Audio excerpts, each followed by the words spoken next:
Sasthamkotta brook international സ്കൂളിൽ വായനാ വാരാഘോഷത്തിന് തുടക്കമായി. ഭരണിക്കാവ് ജംഗ്ഷൻ, ശാസ്താംകോട്ട കായൽവാരം എന്നിവിടങ്ങൾ കേന്ദ്രീകരിച്ചാണ് വായനാ വാരാഘോഷത്തിന് തുടക്കം കുറിച്ചത്. ബ്രൂക്ക് ഇന്റർനാഷണൽ സ്കൂളിലെ വായനാ വാരാഘോഷമാണ് ശ്രദ്ധേയമായത്. ഭരണിക്കാവ് ജംഗ്ഷനിലേക്കും ശാസ്താംകോട്ട കായൽവാരത്തിന്റെ പ്രകൃതി ഭംഗിയിലേക്കും ഇറങ്ങിച്ചെന്നാണ് കുട്ടികൾ അക്ഷരോത്സവം ഒരുക്കിയത്. കവിയും നിരൂപകനുമായ സന്തോഷ് പ്ലാശ്ശേരി വായനാ വാരാഘോഷം ഉദ്ഘാടനം ചെയ്തു. ഈ വായന കൊണ്ട് നന്മകളുടെ, നീതിയുടെ, സ്നേഹത്തിന്റെ, സംവാദത്തിന്റെ ഒരവസരമാണ് നമ്മളിലേക്ക് തുറന്നു കിട്ടുന്നത്.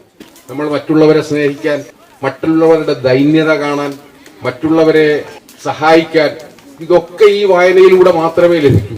നിങ്ങളൊരു പുസ്തകം വായിക്കാൻ ചിലപ്പോൾ നിങ്ങൾ വീട്ടിലിരുന്നൊരു പുസ്തകം വായിച്ചാൽ നിങ്ങൾ വായിക്കും.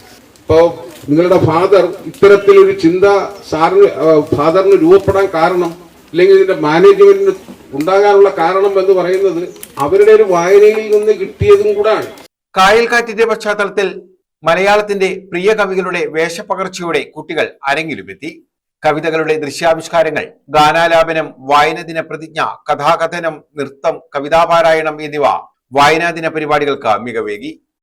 ആരെ ശപിക്കേണ്ടു നാഥനില്ലാത്തൊരി യുദ്ധഭൂവിൽ, ഇരുളും വെളിച്ചവും വേർതിരിച്ചറിയാത്ത ധൃതരാഷ്ട്രനേത്രരാം ധീരയോദ്ധാക്കളെ, മൃതരായി കിടക്കുവാൻ എന്തിനായി നിങ്ങളെ ധരണിയിൽ വന്നു പിറന്നതെന്തിങ്ങനെ?